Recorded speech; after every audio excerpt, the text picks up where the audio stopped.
If I don't start now, I'll never start at all. I made a promise to myself, don't quit, finish the project. I start living inside of Roblox Studio. Days turned into weeks. By the 4th month, I almost gave up. And when people started testing the game, their actions completely shocked me.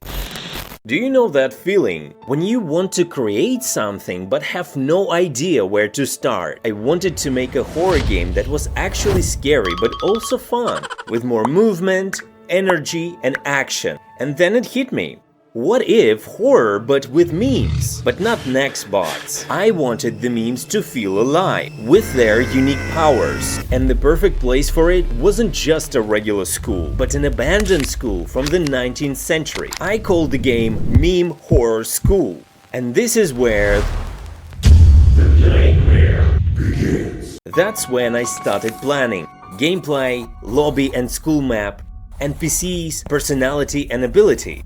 I started with the lobby, because it's the first thing players see. Story-wise, everything begins outdoors. A small party, nothing unusual. Nearby there's a fence and a hidden path leading to the abandoned building. I sketched out the layout and realized I couldn't keep postponing it.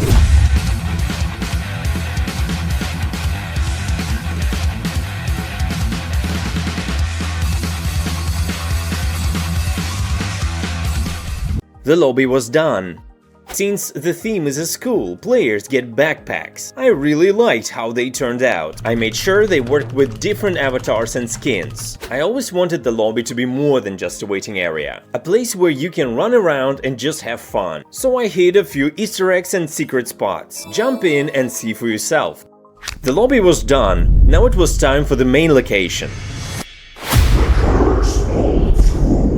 Because the gameplay is fast-paced, I decided to make it 3 levels, 2 floors and a basement. Hit like if you think a basement is mandatory in a game like this. This layout wasn't easy. Starting a location like this from scratch is always a risk, and this stage was tough. I deliberately avoided straight corridors. Wanted players to always feel, what's around that corner?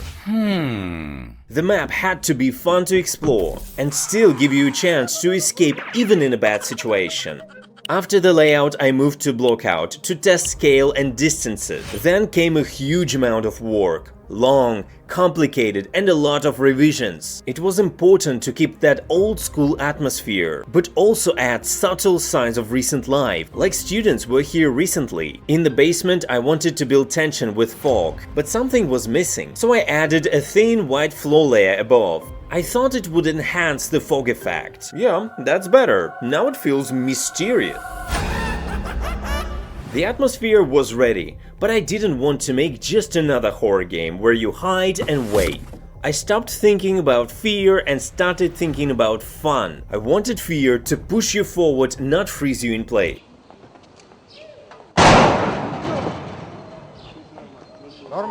I've got a lot of high school experience. Trust me, I only handled the important stuff. So of course I had to add sliding across the floor. But after sliding, my avatar started falling through the map. It took me a while to figure out what was wrong. Turns out it was a friction issue. I adjusted the physical properties using a custom slider, locked the physics values, and the bug was completely gone. Sliding now gives you a short burst advantage when you're running from monsters. Our school has staircases and of course handrail, and honestly you just want to slide on them. Drop a like if you love the idea of sliding down rail. So I made it part of the gameplay. I set a movement path. Activation is automatic, no extra buttons, no breaking the flow. There is one downside. If you run too close, you'll slide down by accident. But here's the big advantage. When something's chasing you, you can drop down fast without pressing anything. Old schools almost always had puddles after cleaning, and I thought this could be a mechanic. They give you a straight line speed boost, placed only in specific parts of the map, so I positioned them carefully. But then a bug. The animation kept looping after leaving the puddle. No proper forward boost, and I could still control movement like normal running, which wasn't supposed to happen. After a long debugging session, I fixed it. I added a per frame check to track the player's position, and I made sure to disconnect it so the check wouldn't run forever and kill the FPS. After that, everything worked perfectly. This mechanic makes the game more dynamic, more fun, and sliding through puddles can help you escape monsters faster. To avoid dead ends and keep the pacing strong, I added crawl spaces between classrooms. You can crouch and move through calmly, or dive in mid-run last-second escape style. There had to be hiding spots, places to catch your breath, so I placed lockers throughout the map. No cardboard boxes here, but plenty of places to hide. And desks, you can hide under them too. But avatar height varies, and that caused a problem. Taller avatars couldn't fit underneath. After trying different solutions, I came up with this. When crouching, the player's legs slightly sink into the floor to reach the right height. That way, avatars of any size can hide under desks. Now it works perfectly. Movement shouldn't just be horizontal. I wanted vertical motion too, something thrilling. So I added fans in specific parts of the map, defined the launch trajectory, controlled the landing so you fly straight into the window. If a player steps into the airflow zone, they get blown upward. It looks fun and adds dynamic gameplay, especially when a monster's chasing you and you're like suddenly on the second floor. In this school, you survive not because you hide, but because you keep moving. The whole game is split into 3 rounds. With each round, the school becomes more dangerous. In the first round, you have to restore the school's mysterious energy and collect secret diaries to uncover the lore. But if you hold on to them for too long, they disappear and respawn somewhere else.